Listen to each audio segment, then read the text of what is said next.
એટલે એનું મહત્વ શું એ અંગે આપણને અમુક પ્રકારનું શિક્ષણ મળેલું છે કે ભાઈ પેલા હજારો વર્ષ નીકળી ગયા 1 અબજ વસ્તી થતા, અને પછી છેલ્લા 200 વર્ષોમાં એટલે કે 2 શતકની અંદર આપણી વિશ્વની વસ્તી વધીને 7 અબજ થઈ ગઈ.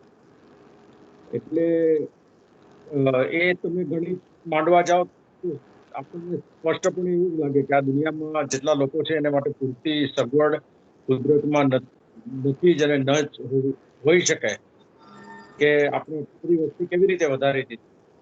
આને અંગ્રેજી ભાષામાં it is called narrative. Narrative એટલે શું કે એક પ્રકારની વિચારસરણી કે જે પછી એની મેળે જ આગળ ચાલ્યા કરે, એને કોઈ પ્રશ્ન ન પૂછી શકે કે પોપ્યુલેશન વસ્તી વધારો એટલે ખરાબ.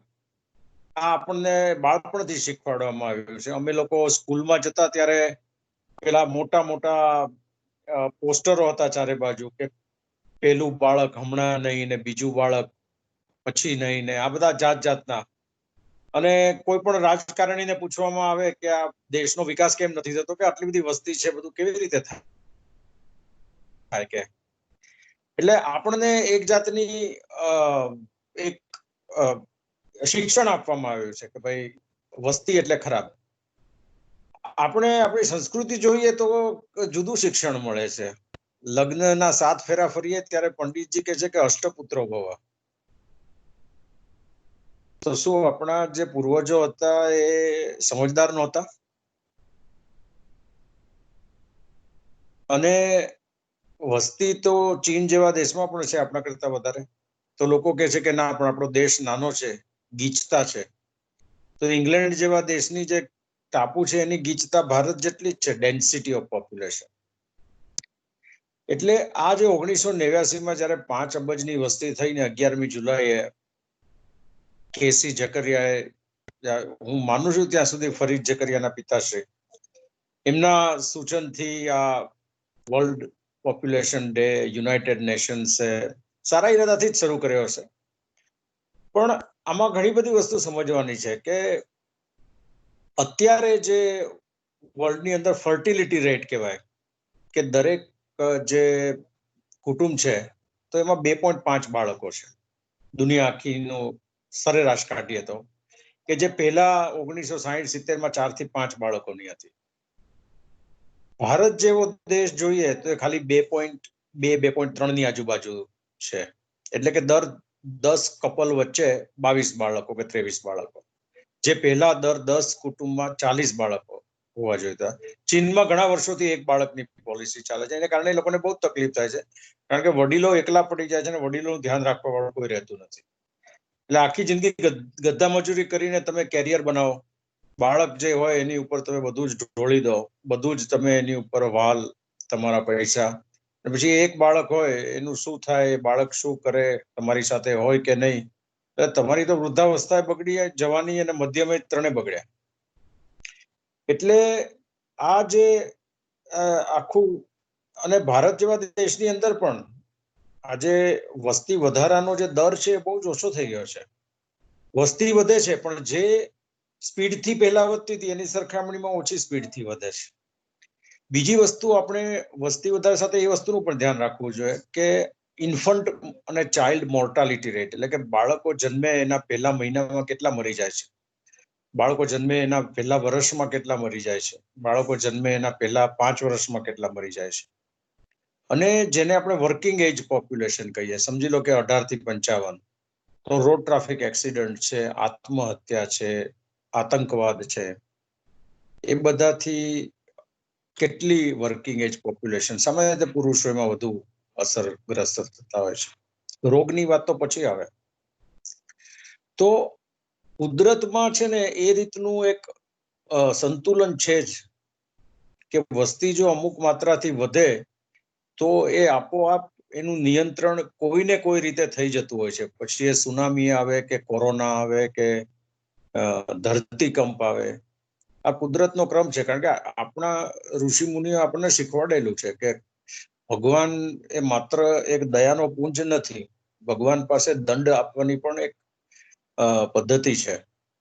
એટલે જ આપણે શિવજીનું તાંડવ કે ત્રીજું નેત્ર ખુલે એને કહેવાય ક્રિએટિવ ડિસ્ટ્રક્શન.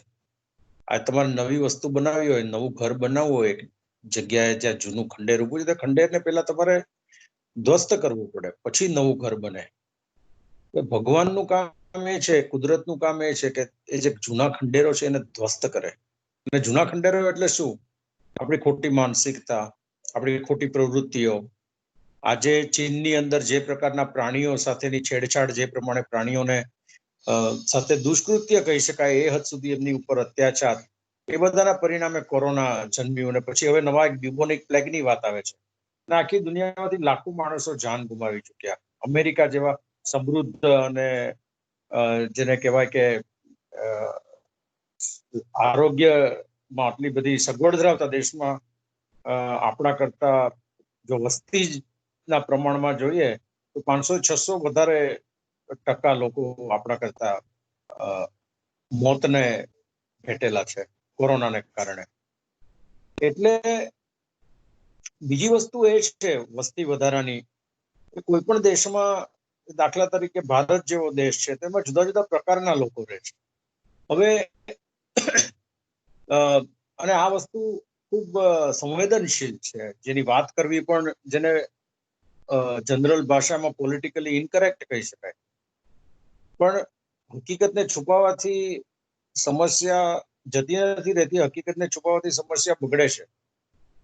તો ભારત જેવા દેશની અંદર પણ અમુક સમુદાયની વસ્તી બહુ જ મોટા પ્રમાણમાં વધે છે, અને અમુક સમુદાયની વસ્તી બહુ જ ઓછા પ્રમાણમાં વધે છે અથવા તો ઘટે છે. પારસીઓની વસ્તી ઘટતી જાય છે. એની સામે મુસલમાન સમાજની વસ્તી અનહદ ઝડપથી વધતી જાય છે. અમદાવાદ VS હોસ્પિટલમાં નવા બાળકો, મારો જન્મ VS હોસ્પિટલમાં થયો, એમાં નવા બાળકોના જન્મ દરના નામ જુઓ તો ખબર પડે કે અત્યારે કેટલા ટકા નવા બાળકો કયા સમુદાયમાંથી આવે છે. એટલે આને કારણે એક અસંતુલન સમાજની અંદર વિગ્રહ, સમાજની અંદર ક્લેશ, આ બધું આગળ જઈને થવાનું જ છે, થવાનું ચાલુ થઈ ગયું છે. એટલે આ જે વસ્તી છે એને આપણે એક સાચા પરિપ્રેક્ષ્યમાં જોવી જોઈએ. બીજી વસ્તુ એ છે કે જેને આપણે ઇન્ડિજિનસ પીપલ કહીએ છીએ.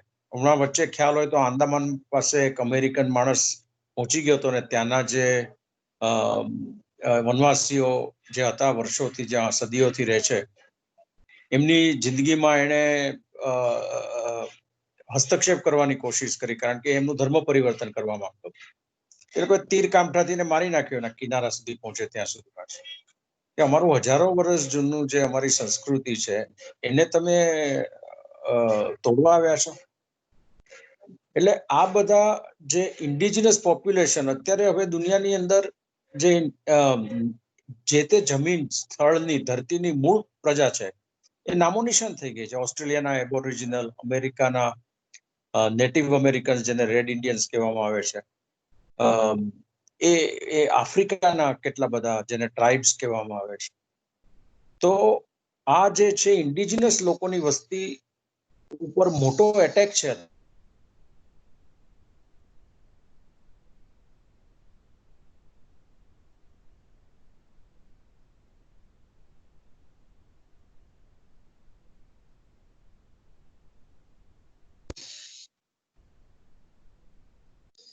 વસ્તી વધશે તો આપણું કામ નહીં થઈ, દેશનો વિકાસ નહીં થઈ શકે.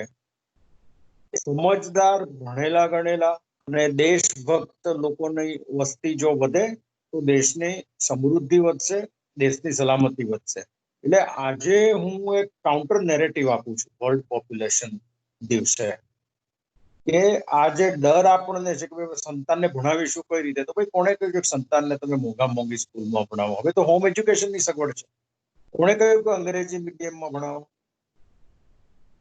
આજે જાપાન, જર્મની, ફ્રાન્સ અને ચીન પાયમાલ થઈ ગયેલા દેશો હતા, અને એમાંથી એ લોકો વર્લ્ડમાં ટોપ ઉપર પહોંચ્યા પોતાની માતૃભાષામાં શિક્ષણ આપીને પોતાના સંતાનોને. અંગ્રેજી મીડિયમ જેવી વસ્તુ જ નથી એ દેશોમાં. આપણે હજી એ ગુલામીમાંથી બહાર નથી આવવા માંગતા. એટલે સમસ્યા કંઈક બીજે છે અને આપણે કોઈક બીજી રીતે સમસ્યાને ભૂલવી રહ્યા છીએ. પણ વર્લ્ડ પોપ્યુલેશન ડેનું અગત્ય મારી દ્રષ્ટિએ એ રીતે છે કે અમુક જે વિભાગ છે આપણી વસ્તીના, આપણા સમાજના, દાખલા તરીકે સ્ત્રીઓ છે કે જે પ્રેગ્નન્ટ લેડીઝ છે, તો એમનું ધ્યાન આપણે વ્યવસ્થિત રીતે રાખીએ તો આપોઆપ ઓછા બાળકોને પણ આપણે વધારે સારી રીતે આગળ લઈ જઈ શકીએ, કારણ કે બાળકને પછી જન્મ પછી પહેલા વર્ષમાં મૃત્યુ પામવાનું જે જોખમ છે એ ઓછું થઈ જાય.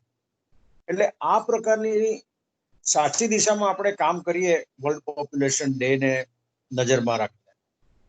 હવે કોરોનામાં અચાનક આટલા બધા લોકો નું મૃત્યુ થયું, તો આગળ કઈ રીતે વધવું આમાં? અમુક લોકો એમ કે છે કે ગરીબોને સરકાર તરફથી મદદ મળે છે, પૈસાદારોને તકલીફ નથી, પણ મધ્યમ વર્ગ પીસાય છે. હું મધ્યમ વર્ગમાં જ ઉછરેલો વ્યક્તિ છું, તો મને યાદ છે કે અમારે ત્યાં દર ઉનાળામાં ચોખા, ઘઉં, તેલ, અથાણા એ આખા વર્ષનું તૈયાર થઈ જતું. એટલે અને એટલી ખર્ચાળ વસ્તુ નથી, ને 7 જણાનું કુટુંબ એ સરસ રીતે જીવી શકતું. કોઈ ખોટા શોખ નહીં, પીઝા ખાવાના કે દર શુક્રવારે ફર્સ્ટ શો, ફર્સ્ટ મૂવી જોવા જવાનું, એ પ્રકારનું કંઈ નહોતું.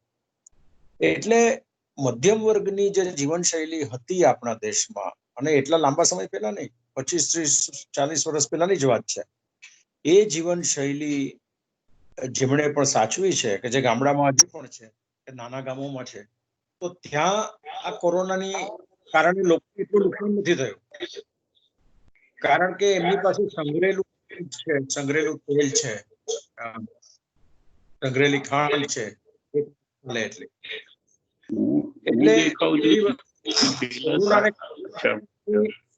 શૈલી વિશે વિચારવાનું. માઇક્રોફોન ઓફ કરો મારો.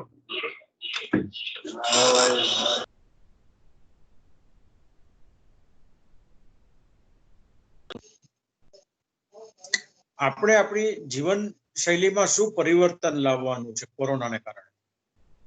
તો પરિવર્તન તો એ છે કે આપણે આપણા વડીલોને પૂર્વજો જે રીતની જિંદગી જીવતા હતા, કે જે કુદરતની નજીક હતી, કે જેમાં ખોટા અભરખા નહોતા, બિનજરૂરી શોખ નહોતા, એક શાંતિના આધાર ઉપર સુખ, ભગવદ્ ગીતામાં કહ્યું છે ને, અશાંતસ્ય કુત સુખમ, એ આધારે જે જિંદગી હતી, એ જિંદગી આપણે પાછી જીવવાની શરૂ કરી દઈએ તો કોઈ કોરોના 1 નહીં 10 આવે તોય આપણને એટલો વાંધો નહીં આવે.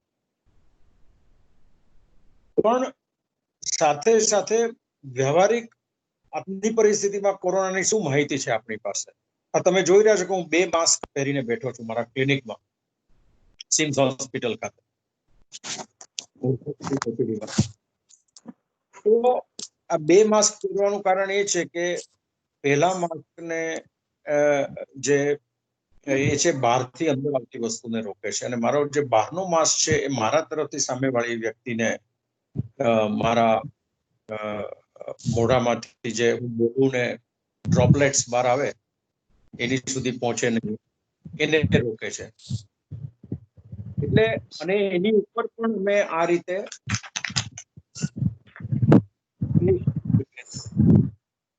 આ જે બહારનો માસ્ક છે, એમાં 3 લેયર છે, એટલે 1 + 3 4 + 1 5, આ 5 લેયરનું અમે પ્રોટેક્શન પહેરીને કામ કર્યું.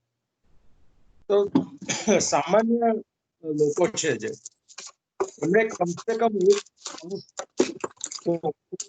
અને ડ્રાય એટલે કે સૂકો પહેરવો જોઈએ. ને કઈ રીતે?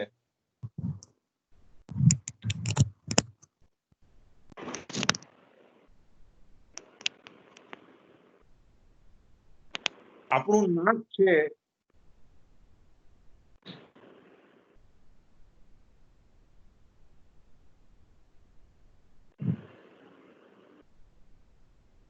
આપણી આંગળી છે આપણા માસ્કને અડવી ના જોઈએ કોઈ પણ સંજોગોમાં. માસ્કને આપણે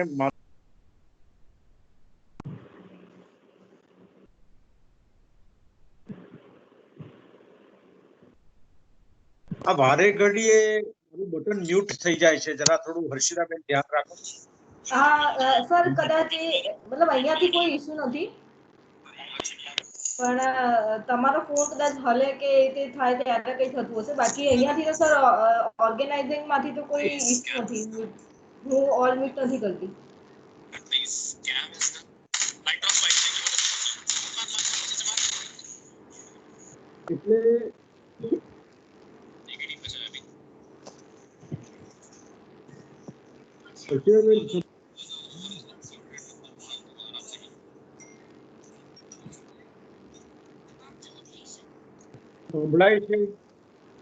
હેલો સર, તમારો વોઇસ નથી.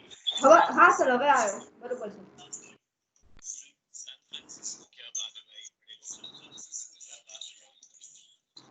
આ સતત ન્યૂઝ થયા કરે કઈ સોફ્ટવેરમાં પ્રોબ્લેમ લાગે છે. એટલે મને એક સવાલ વ્યક્તિ પૂછવામાં આવેલો એરબોર્ન કે તમે તમારી સામે ઉભો રહીને કોઈ વ્યક્તિ કફ કરે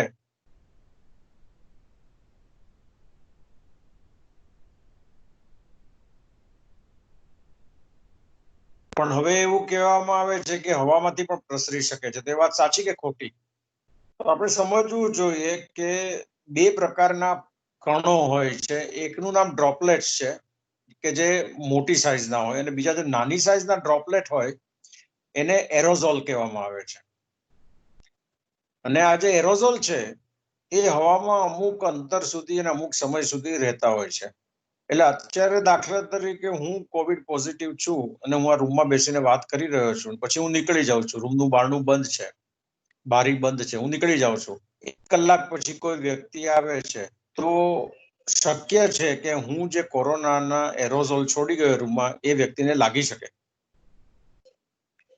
તો આનો ઉપાય શું? કારણ કે આપણે જ્યાં જઈએ ત્યાં આપણી કલાક પહેલા કોણ હતું એ તો કેવી રીતે ખબર પડે? તો એનો ઉપાય એ છે કે જે પણ જગ્યાએ આપણે બેઠા હોઈએ, અને આ દરેક જણે આનું પાલન કરવાનું છે, એ જગ્યાએ બારણા ને બારી ખુલ્લા રાખીએ, પંખા ચાલુ રાખીએ, એર કન્ડિશન નહીં, પંખા, અને ડબલ લેયર માસ્ક પહેરીએ જે રીતે મેં પહેર્યો છે. એક આ અને બીજો આ ડબલ લેયર માસ્ક.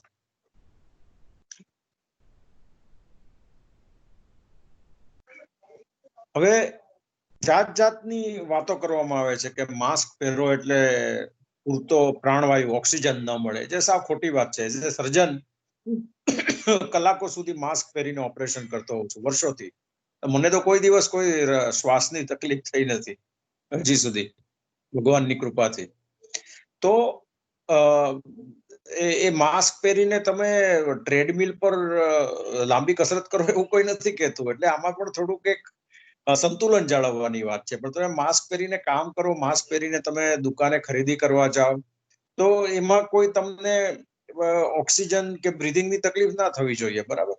એટલે સૌથી અગત્યની વસ્તુ એ છે કે આપણે જ્યાં પણ હોઈએ ત્યાં બને એટલા વેલ વેન્ટિલેટેડ, બારી બારણા ખુલ્લા હોય એવા ઓરડામાં બેસીએ, એકબીજાથી દૂર બેસીએ, 6 ફૂટ કે વધારે, હાથને નિયમિત રીતે વ્યવસ્થિત રીતે સેનિટાઈઝર,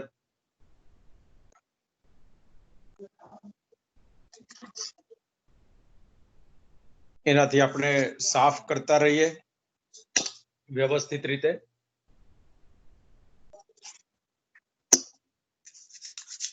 અને સાંભળ્યું હશે કે ભાઈ પૂનાની અંદર પાછો લોકડાઉન ચાલુ થયો છે, કદાચ મહારાષ્ટ્રના બીજા વિસ્તારોમાં પણ પાછો લોકડાઉન આવી શકે છે. એનું કારણ એ છે કે લોકોએ ત્યાં શિસ્ત નથી જાળવી. મહારાષ્ટ્રના અમુક ભાગોમાં, ગુજરાત વિશે જે કહીએ તે પણ આપણી જનતાએ તો પણ પ્રમાણમાં સારી શિસ્ત જાળવી છે. અને એટલે જ જેટલી ખરાબ સ્થિતિ થઈ શકે એમ હતી એના કરતા આપણી સ્થિતિ ઓછી ખરાબ છે. આટલી ગીચ વસ્તી જૂના અમદાવાદમાં છે. આ તબલીગી જમાતના લોકો ક્યારે આવીને ઘૂસી ગયા કોઈને ખબર નથી. અને એમાંથી બધું ચાલુ થયું ને જૂના અમદાવાદમાંથી હવે સો કોલ્ડ નવા અમદાવાદમાં બધું ફેલાયું છે. આ બધી હકીકતો છે. તેમ છતાં આપણી જે સામાન્ય જનતા છે ગુજરાતની, એ વ્યવહારિક છે. અને અમારે ઘરે પ્લમ્બર આવે હવે ધોબી પણ આવવાનું ચાલુ થયું છે, તો એ બધા માસ્ક પહેરીને આવે છે. એટલે એ વસ્તુ, અને માસ્ક એટલે ખાલી પહેરીને આમ નહીં લટકાવવાનો નહીં, નાક ઢંકાયેલું હોવું જોઈએ અને માસ્કને અડવાનું નહીં. એટલે હું ઉબર કે ઓલામાં બેસું તો પહેલી વસ્તુ એ ચેક કરું કે ભાઈ ડ્રાઈવરે માસ્ક વ્યવસ્થિત પહેર્યો છે કે નહીં. આ બહુ મોટી વસ્તુ છે. અને આજે એરોઝોલ ટ્રાન્સમિશન છે, ડ્રોપલેટ ટ્રાન્સમિશન છે, કે જે હવા થ્રુ થાય છે, એ હવે એસ્ટાબ્લિશ થયેલી વસ્તુ છે. એટલે એમાં કોઈ શંકાને સ્થાન નથી. બરાબર. એ જાત જાતની લોકો વાતો કરે છે કે કોરોના તો છે જ નહીં, ને સાબિત કરી આપો. હવે એમાં એવું હતું કે ગામમાંથી જેમ તેમ બોલવા વાળા તો ભગવાન રામ ને સીતા માતા માટે હતા. એટલે દરેક જણને આપણે જવાબ આપવો જરૂરી નથી હોતો. આટલા લોકો મળે છે. મારા કલીગ એક ઓર્થોપેડિક સર્જન જ એક લંડનમાં જ્યાં હું કામ કરતો હતો ત્યાં, અને કમનસીબે અમદાવાદમાં પણ એક મારા ઓર્થોપેડિક કલીગ નું મૃત્યુ કોરોનાથી થયું છે. એટલે અમારે માટે આ એક વાસ્તવિકતા છે. એને કોઈ કોન્સ્પિરસી થિયરી કે કોઈ જાતની કાલ્પનિક ઘટના ગણી અને જે લોકોના મૃત્યુ થયા છે એમને આપણે અને એમના પરિવારને ઠેસ ના પહોંચાડવી જોઈએ. એટલે આ કોરોનાની બીમારી ગંભીરતાથી લેવા જેવી છે. વર્લ્ડ પોપ્યુલેશન ડે ના સંદર્ભમાં મારે એ જ કહેવાનું કે જે લોકોને શરીરમાં રોગ પ્રતિકારક શક્તિ ઓછી હોય, ઉંમર વધારે હોય, ડાયાબિટીસ હોય, વજન વધારે હોય, કેન્સરની બીમારી હોય, પ્રેગ્નન્સી હોય, આ લોકોએ બધાએ ખૂબ ધ્યાન રાખવું. ભલે પ્રેગ્નન્સીમાં બાળકને રિસ્ક એટલું નથી, પણ માતા પણ એક અગત્યની અને બહુ જ અગત્યની વ્યક્તિ છે. એટલે માતાને પણ આમાં જોખમ ન થાય આ રીતનું ધ્યાન. અને ખાસ કરીને પબ્લિક સર્વિસમાં જે લોકો જોડાયેલા છે, જેમ કે રાજકારણીઓ છે, અમુક મીડિયાના કર્મીઓ છે કે જે સ્થળ ઉપર જઈને સંશોધન કે રિપોર્ટિંગ, આપણા દેશમાં સંશોધન તો મીડિયા વાળા બહુ ઓછું કરે છે, વાતો વધારે કરે છે, પણ અગર કોઈ સંશોધન કરતા હોય તો જાહેર જગ્યાએમાં એ લોકોએ જઈ અને લોકો સાથે મળવું પડે. અમારી જેવા ડોક્ટરો છે, હોસ્પિટલના સ્ટાફ છે, દુકાનદારો છે, ફૂલ શાકભાજી વાળા છે, આ બધા લોકોએ ખૂબ ધ્યાન રાખવું જરૂરી છે. કારણ કે એમના સંપર્કમાં આપણે ક્યાંક ને ક્યાંક આવવાના છીએ. બેંક છે, હજામની દુકાન છે, બ્યુટી સલૂન છે, ઉબર ઓલા જેવી ટેક્સી સર્વિસ છે, રિક્ષા છે, આ બધા એવા સ્થળો છે કે જ્યાંથી આપણને કોરોના થઈ શકે છે. એટલે વસ્તી વધારાની ચિંતા કરવાને બદલે મારી દ્રષ્ટિએ જે વસ્તી છે એને વ્યવસ્થિત રીતે કઈ રીતે આપણે સાચવવું, આપણે બધા કાયદાનું પાલન કઈ રીતે કરવું, રસ્તા પર થૂકવું નહીં. હવે છેલ્લામાં છેલ્લી માહિતી એ છે કે પબ્લિકમાં સિગારેટ, બીડી કે હુક્કો પીવાથી પણ કોરોનાનું સંક્રમણ થઈ શકે છે. મને ખ્યાલ છે કે અમદાવાદમાં ડેનિસ કાફે મશરૂમની જેમ ઉભી નીકળ્યા હતા અને યંગ છોકરા છોકરીઓને ત્યાં આઉટડોર જેવું બનાવી અને સિગરેટ પીવાની એક જાતની સગવડ અમદાવાદમાં ઉભી કરવામાં આવે કે જે પોલીસો પણ કશું જ નથી કરતા એના માટે. ઓલરેડી એસજી હાઈવે ઉપર 12 કાફે કરીને મોટું આઉટડોર જેવું કાફે ખુલી ગયું છે અત્યારે, આજની તારીખ. ત્યાં યંગ છોકરા છોકરીઓ હું આવતા જતા જોતો હોઉં છું એસજી હાઈવે પર કે બેસીને બીડી સિગરેટ પીતા હોય છે. તો એ કોરોનાનું સંક્રમણ વધવાનું જ છે. એ જ હાઈવે પરથી વિજયભાઈ રૂપાણીની ગાડી એ જતી હશે. એમણે નોટિસ કર્યું કે નહીં મને ખબર નથી, પણ આ જે સાયન્ટિફિક ઇન્ફોર્મેશન છે તમે પ્રસિદ્ધ ડોક્ટરોની ટીમ ભેગી કરો એટલે તમને બધી માહિતી મળી જાય એ જરૂરી નથી. જે મારે ગવર્મેન્ટને ખાસ કહેવું છે, જે ડોક્ટરો ડિલિજન્ટ છે અને ડિટેલમાં રિસર્ચ કરે છે, દુનિયા આખીમાં જે ચાલી રહ્યું છે એનાથી માહિતગાર છે, એમની પાસેથી માહિતી લો તો આવી નાની નાની કહેવાતી વસ્તુઓ છે એને કારણે થતું નુકસાન ઓછું થશે. કે આજે આ એક સુવર્ણ તક છે કે પબ્લિકમાં સ્મોકિંગ બેન કરવાની, જાહેરમાં ધૂમ્રપાન, હા બસ, સિનેમા, રેસ્ટોરન્ટ એમાં તો પ્રતિબંધ છે જ, પણ જાહેર સ્થળોમાં આઉટડોર્સ એમાં પણ બીડી સિગરેટ પર પ્રતિબંધ મૂકવાની, થૂકે તો મોટી સજા કરવાની ઓન ધ સ્પોટ જરૂર છે કોરોનાને કારણે અને એ સિવાય પણ, કારણ કે ટીબી પણ આપણા દેશમાં બહુ કોમન છે. તો આ જે વસ્તી છે એને સ્વસ્થ રાખીએ તો પણ મારી દ્રષ્ટિએ આ જે વર્લ્ડ પોપ્યુલેશન ડે યુનાઇટેડ નેશન્સે બનાવ્યો છે કે જે દેશને લાગુ પડતો એ દેશને લાગુ પડે. આપણા દેશને શું લાગુ પડે છે? આપણા દેશને એ લાગુ પડે છે કે આપણે બહુરત્ના વસુંધરા, કે આપણી સંસ્કૃતિ આપણી વસ્તીથી જ છે. એટલે આપણી વસ્તીને આપણે સ્વસ્થ રાખીએ, આપણી વસ્તીને એવી રીતે વધારીએ કે જે તે કારણે દેશને ફાયદો થાય. દેશની સામે આંખ ઊંચી કરીને કોઈ આક્રમણ કરવાની હિંમત ન કરી શકે. જો આપણા દેશના બહુ મતી સમાજની વસ્તી, એમાં પણ ભણેલા ગણેલા સમુદાયની વસ્તી, સક્ષમ સમાજની વસ્તી ઓછી થશે તો દેશને નુકસાન છે. એને કોઈ જાતનું વર્ગવાદ કે જાતિવાદ સાથે જોડવાની જરૂર નથી, કારણ આપણા વેદોમાં કઈ જાતિવાદ છે જ નહીં. અંગ્રેજો આપણી પર થોપી બેસાડેલો છે જાતિવાદ. એટલે આ આપણા દેશની વસ્તીને આપણે એવી રીતે એનું ધ્યાન રાખીએ, એ રીતે વિકાસ કરીએ કે જેથી કરીને આપણો દેશ સક્ષમ રહે, સ્વસ્થ રહે, સલામત રહે. તો આપણે ભેગા મળીને કોરોના જેવી કે આપણા દેશ ઉપર આક્રમણ કરવાની, કે આપણી સામે આંખ ઊંચી કરવાની, કે આપણા દેશમાં ઘૂસીને કોઈ જાતની ગરબડ કરવાની કે આતંકવાદ ફેલાવવાની, એ પ્રકારની પ્રવૃત્તિઓથી પણ આપણે બચવાનું છે, કારણ કે એ પણ આપણી વસ્તીને નુકસાન કરે છે. તો એ ભેગા મળીને આપણે કરી શકીશું.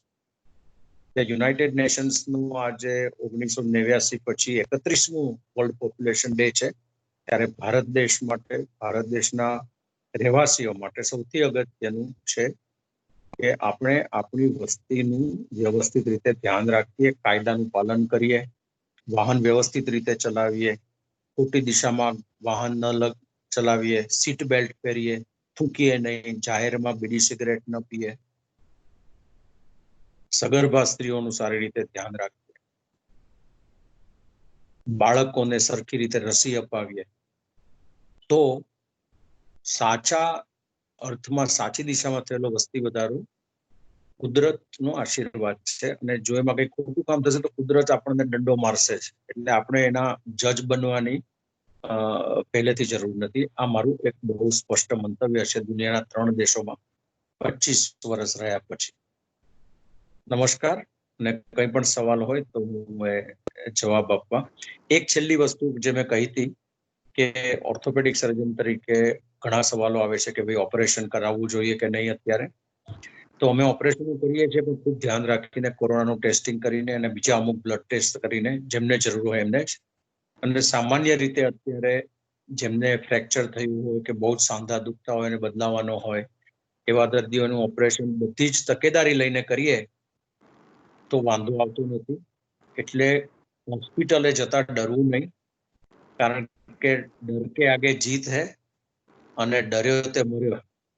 એટલે એઝ એન ઓર્થોપેડિક સર્જન હું કહીશ કે હેરાન ના થતા. તમે હેરાન થશો, તમારું કુટુંબ હેરાન થશે. એટલે ડોક્ટરો તરીકે અમે તમારી સેવામાં હાજર છીએ. અને આ સાયન્સ સિટીનું ખાસ આભાર માનું છું, હર્ષિતાબેનનું અને વોરા સાહેબ, સાહુ સાહેબ, બધાનો, કે આવા કપરા સમયમાં પણ જનતાને ખુલ્લે દિલે એ લોકો આમંત્રણ આપી અને એમના સુધી માહિતી પહોંચાડે છે, અમને જનતા સુધી પહોંચવાની તક આપે છે.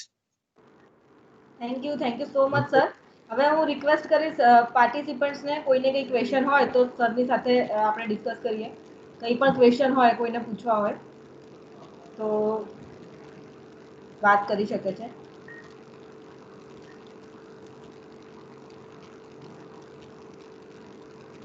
એનીવન?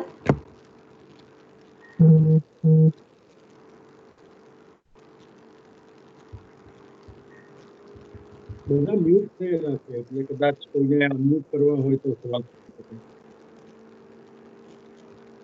કોઈને પણ ક્વેશ્ચન હોય તો એ અનમ્યુટ કરો, પહેલા અનમ્યુટ કરીને પછી ક્વેશ્ચન પૂછી શકાશે. લોકો પોતે અનમ્યુટ કરી શકશે પોતાનું?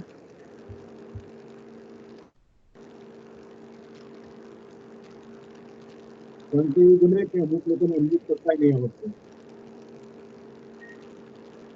હર્ષિતા? યસ મેઘના. હા મારે પૂછવું હતું ડોક્ટર સાહેબને કે ડેન્ટલ સર્જરી આ સમયમાં કરાવી કેવું રહે, કરાવી જોઈએ કે ના કરાવી જોઈએ? ડેન્ટલ સર્જરી, દાંતની સર્જરી ને? Yes sir. હા, હવે મેઘનાબેન નમસ્કાર, મારો અવાજ સંભળાય છે તમને? Yes sir. ઓકે. એ દાંતની સર્જરી જો ઇમરજન્સી વાળી હોય, એટલે દાખલા તરીકે ઇન્ફેક્શન થયું હોય અને ઇન્ફેક્શનને કારણે આપણી ઉપર જોખમ હોય, તો એ એક ઇમરજન્સી કહેવાય. તો એ કોઈ પણ બધી જ જાતની તકેદારી લઈ અને વ્યવસ્થિત રીતે કરાવી શકાય. પણ જે વસ્તુ એવી હોય કે જે આપણને થોડા અંશે જ તકલીફ આપતી હોય અને આપણે સાદી સારવારથી ચલાવી શકતા હોઈએ, જેમ કે લવિંગનું તેલ છે, લવ ઓઇલ, કે ફૂટકડીના કોગળા છે, કે દિવસમાં 3 વખત બ્રશ કરવું, આ બધી પદ્ધતિથી જો આપણે આપણા દાંતને સંભાળી શકતા હોઈએ તો થોડી ડેન્ટલ સર્જરીમાં રાહ જોવી હિતાવહ કહેવાય, કારણ કે એરોઝોલ જનરેટિંગ પ્રોસિજર એજીપી કહેવાય એટલા માટે. પણ અમુક વાર દાંતની તકલીફ જુદી જુદી રીતે વ્યક્ત થતી હોય છે. હમણાં અમારા જ એક ઓળખીતા હતા, એમને કે દાંતની તકલીફ હતી પણ એકચ્યુઅલી જડબાનું કેન્સર નીકળ્યું.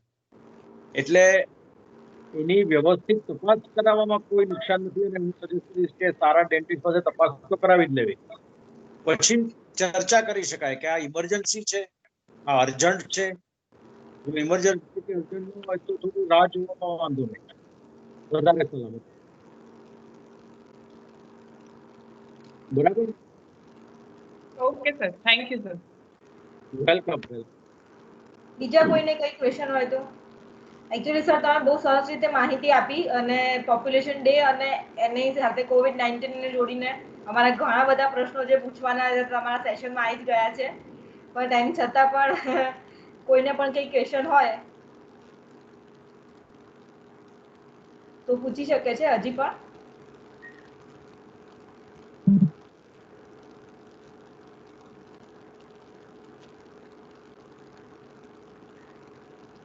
આઈ થિંક કે સર બીજા કોઈને કઈ ક્વેશ્ચન નથી, તો આપણે સેશન એન્ડ કરીશું. Sir thank you so much sir કે તમે તમારો કિંમતી સમય ફાળવ્યો અને સાયન્સ સિટીને આપ્યો અને અમે બધા પાર્ટિસિપન્ટ્સે જોઈન કરીને તમારો સેશન સાંભળ્યો sir. Thank you so much. અને પરિવાર સમાન જ છે, એટલે ગમે ત્યારે મેં કોઈ પણ રીતે મદદરૂપ થઈ શકીએ. જો કંઈ ઓર્થોપેડિક સર્જન તરીકે હું વિચાર આપું તો તમને મારી જરૂર ન પડે, પણ તેમ છતાં જો અમે લોકો 24 કલાક હાજર છીએ. Thank you so much sir and thank you all the participants. Okay, now we end this session here. Thank you all of you. Okay.